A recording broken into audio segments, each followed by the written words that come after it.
रुद्रोऽहम्। ॐ नमो भगवते रुद्राय।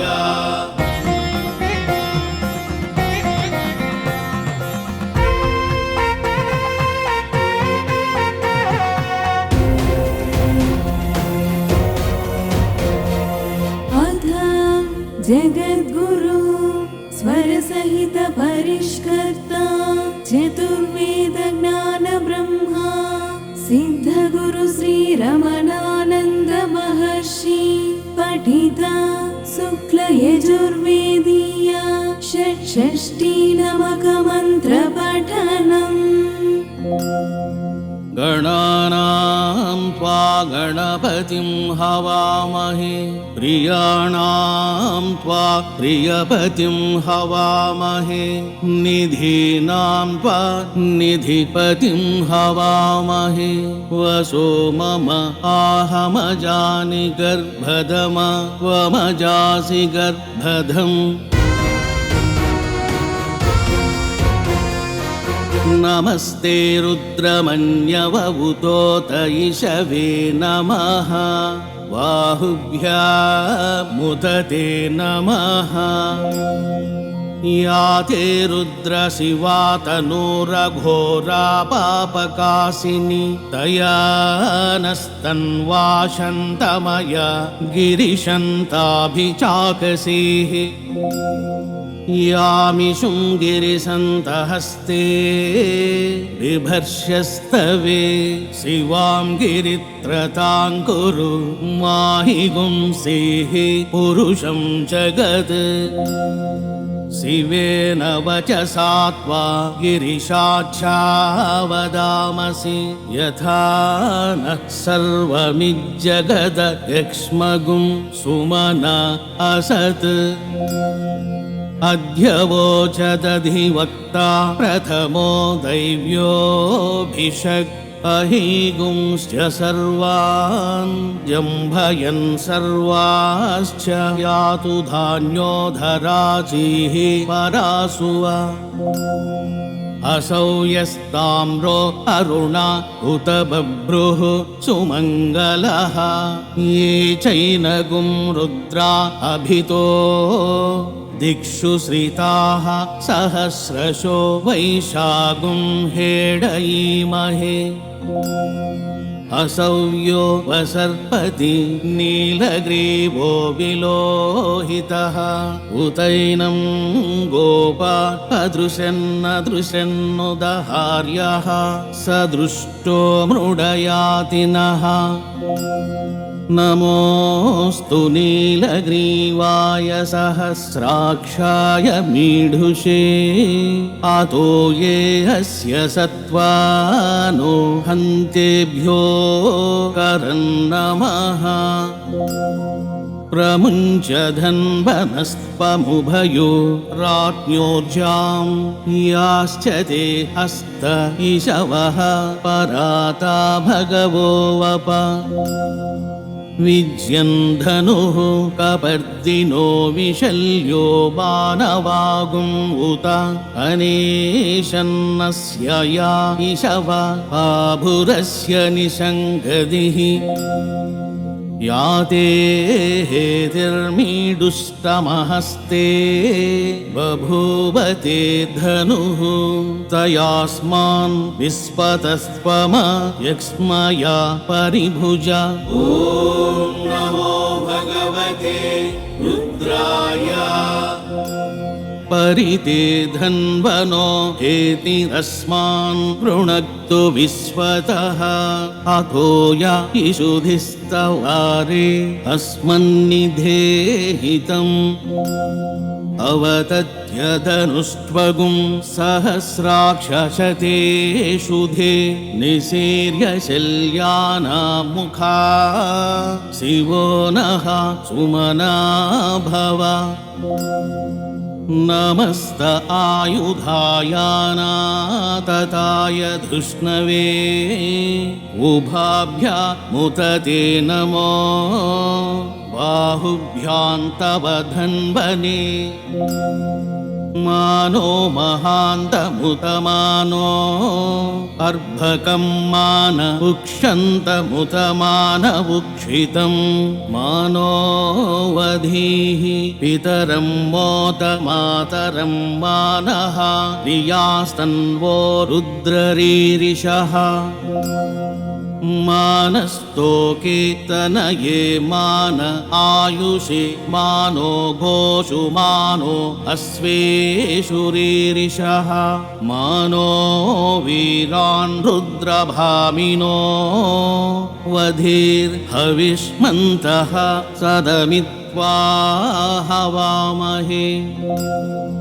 नमो हिरण्यबाहवे सेनान्येतिशां च पतये नमो नमो वृक्षेभ्यो हरिकेशेभ्यः पशूनां पतये नमो नमः शस्पिञ्जराय द्विषीमते पथीनां पतये नमो नमो हरिकेशायोपवीतिने पुष्टानां पतये नमः नमो बभ्रुषाय व्याधिने नानां पतये नमो नमो भवस्य हेत्यै जगतां पतये नमो नमो रुद्राय तथायिने क्षेत्राणां पतये नमो नमः सूताय हन्त्यै वनानां पतये नमः नमो रोहिताय स्थपतये वृक्षाणां पतये नमो नमो भुवन्तये वारिवस्कृताय औषधीनां पतये नमो नमो मन्त्रिणे वाणिजाय कक्षाणां पतये नमो नमः उच्चैर्घोषाय क्रन्दयते पत्तीनां पतये नमः नमः कृष्णाय तया धावते सत्त्वनां पतये नमो नमः सहमानाय निव्याधिना आव्याधिनीनां पतये नमो नमो निषङ्गिने ककुभाय स्तेनानां पतये नमो नमो निचेरवे परिचरायारण्यानां पतये नमः नमो वञ्चते परिवञ्चते स्थायूनां पतये नमो नमो निषङ्गिण इसुधिमते तस्कराणां पतये नमो नमः श्रुकायिभ्यो जिघागुंसद्भ्यो मुष्णतां पतये नमो नमो सीमद्भ्यो नक्तं चरद्भ्यो विकृन्तानां पतये नमः नम उष्णीषिणे गिरिचराय कुलुञ्चानां पतये नमो नमः येषु मद्भ्यो धन्वायिभ्यश्च वो नमो नमः आतन्वानेभ्यः प्रतिदधानेभ्यश्च वो नमो नमः आयच्छद्भ्यो यद्भ्यश्च वो नमः ॐ नमो भगवते रुद्राय नमो विसृजद्भ्यो विद्यद्भ्यश्च वो नमो नमः स्वपद्भ्यो जाग्रद्भ्यश्च वो नमो नमः शयानेभ्य आसीनेभ्यश्च वो नमो नमस्तिष्ठद्भ्यो धावद्भ्यश्च वो नमः नमः सभाभ्यः सभापतिभ्यश्च वो नमो नमो स्वेभ्यो स्वपतिभ्यश्च वो नमो नमः आव्याधिनीभ्यो विविद्यन्तेभ्यश्च वो नमो नमः उगणाभ्यस्तृगुंहतीभ्यश्च वो नमः नमो गणेभ्यो गणपतिभ्यश्च वो नमो नमो व्रातेभ्यो व्रातपतिभ्यश्च वो नमो नमो गृत्सेभ्यो गृत्सपतिभ्यश्च वो नमो नमो विरूपेभ्यो विश्वरूपेभ्यश्च वो नमः नमः सेनाभ्यः सेनानिभ्यश्च वो नमो नमो रथिभ्यो अरथेभ्यश्च वो नमो नमः शत्रुभ्यः सङ्गृहीतृभ्यश्च वो नमो नमो महद्भ्यो अर्भकेभ्यश्च वो नमः नमस्तक्षभ्यो रथकारेभ्यश्च वो नमो नमः कुलालेभ्यः कर्मारेभ्यश्च वो नमो नमो निषादेभ्यः पुञ्जिष्ठेभ्यश्च वो नमो नमः स्वनिभ्यो मृगयुभ्यश्च वो नमः नमः स्वभ्यः स्वपतिभ्यश्च वो नमो नमो भवाय च रुद्राय च नमः शर्वाय च पशुपतये च नमो नीलग्रीवाय च शितिकण्ठाय च नमः कपर्दिने च युक्तकेशाय च नमः सहस्राक्षाय च शतधन्वने च नमो गिरिशयाय च सिपिविष्टाय च नमो मीढुष्टमाय चेसुमते च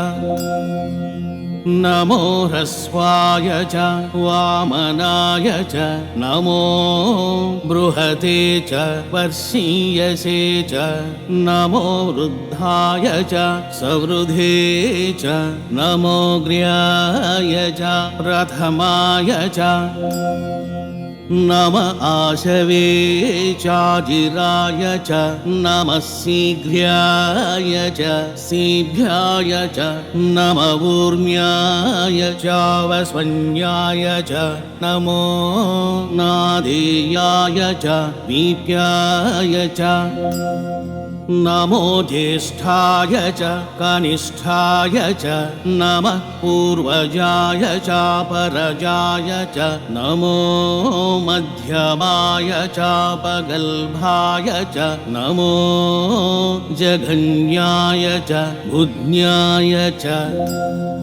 नमः सोभ्याय च प्रतिसर्याय च नमो याम्याय च क्षेम्याय च नमः श्लोक्याय चावसान्याय च नम उर्वर्याय च खल्याय च ॐ नमो भगवते रुद्राय नमो वन्याय च कक्ष्याय च नमः स्रवाय च प्रतिस्रवाय च नम आसुषेनाय चासुरथाय च नमः शूराय चावभेदिने च नमो बिल्मिने च कवचिने च नमो वर्मिने च वरुथिने च नमः श्रुताय च श्रुतसेनाय च नमो दुन्दुभ्याय चाहनन्याय च नमो धृष्णवे च प्रमृषाय च नमो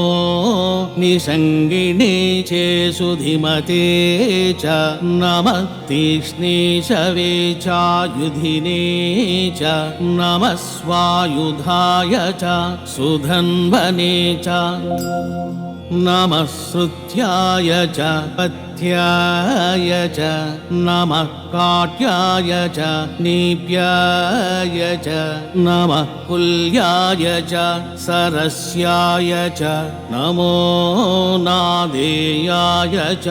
पैशन्ताय च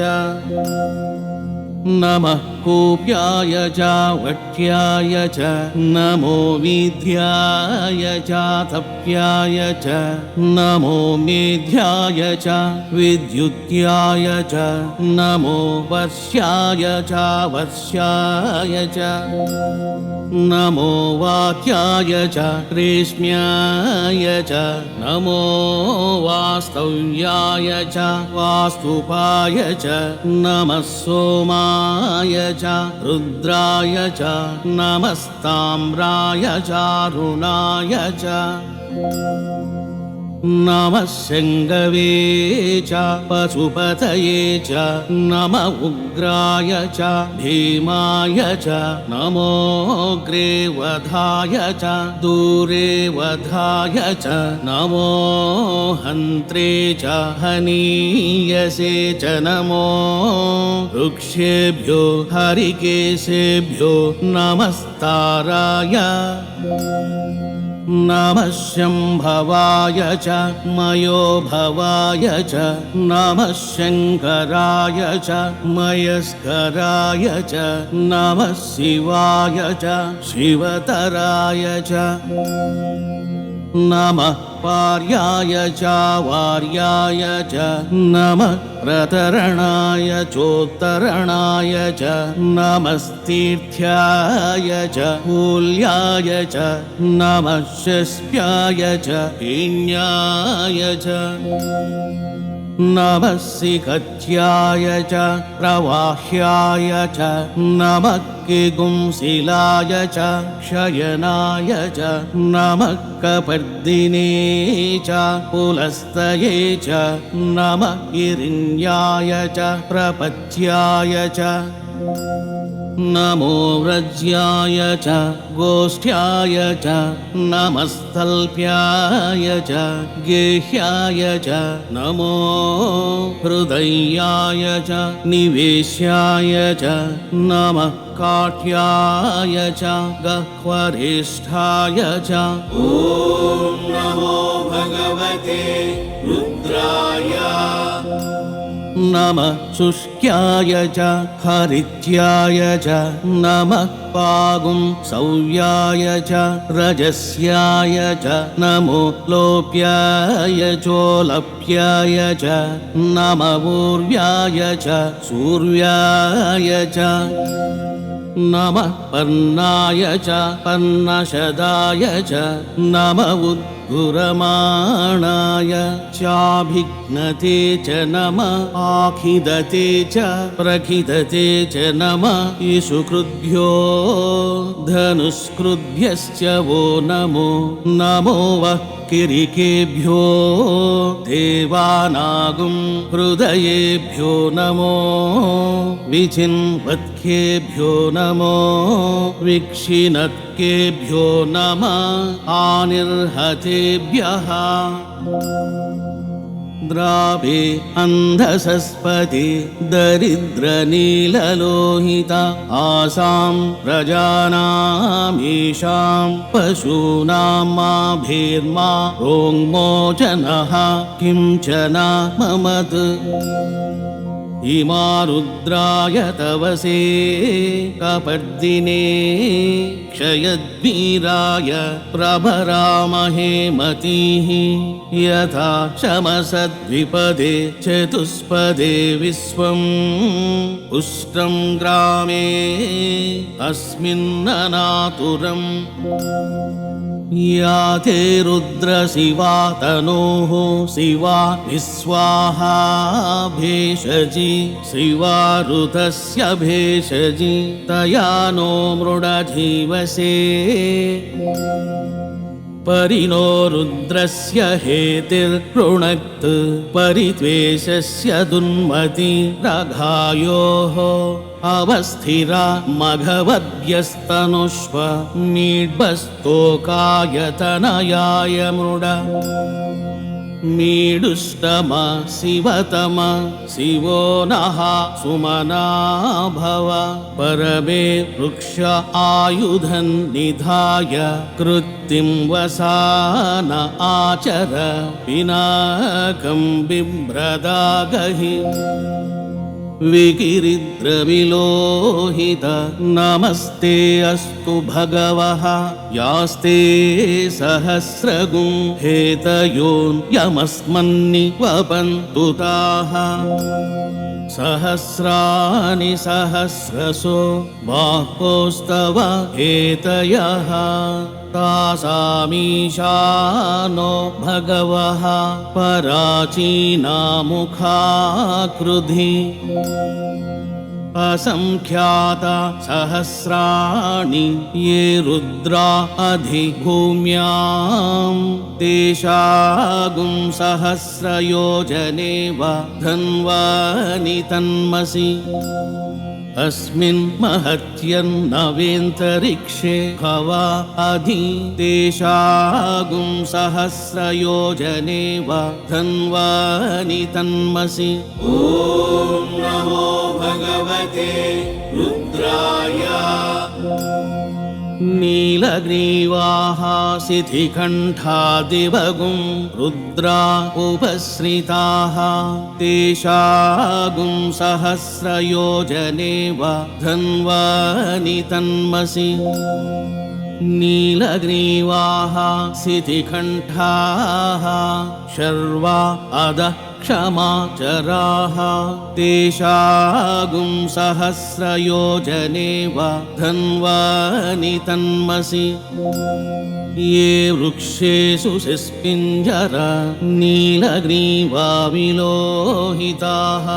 तेषागुं सहस्रयोजनेव धन्वानि तन्मसि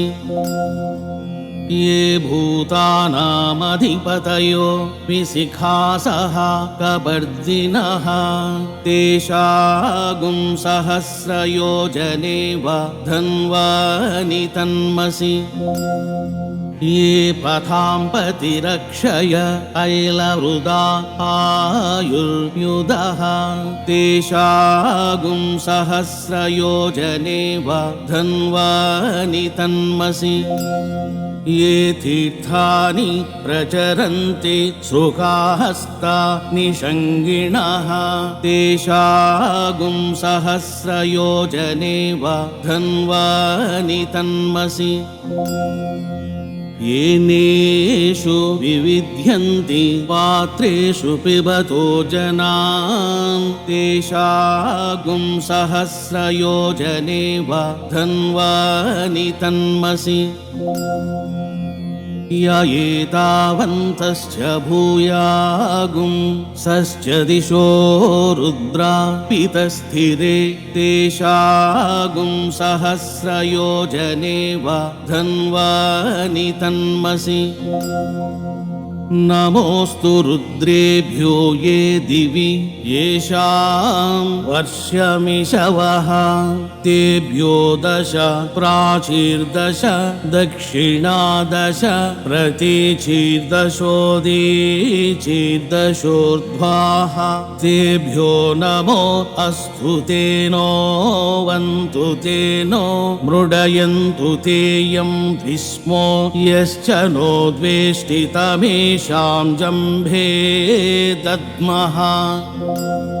नमोऽस्तु रुद्रेभ्यो येऽन्तरिक्षे येषां वाद इषवः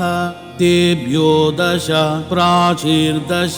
दक्षिणादश प्रतीचीर्दशोदीचीर्दशोर्ध्वाः तेभ्यो नमो अस्तु तेनो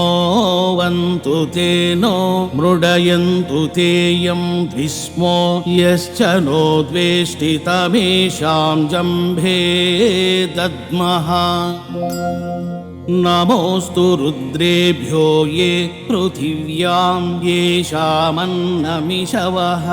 तेभ्यो 10 प्राचीर्दश दक्षिणादश प्रतीचीर्दशोदीचीर्दशोर्ध्वाः तेभ्यो नमो अस्तु तेनो वन्तु तेनो मृडयन्तु तेयं भीष्मो यश्च नो द्वेष्टितमेषां जम्भे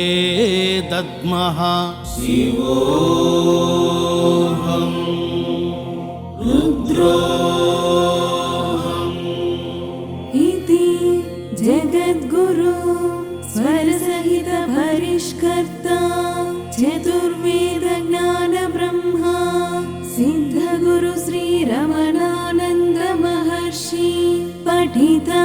शुक्ल यजुर्वेदीया षट्षष्टि नमक मंत्र पठनम्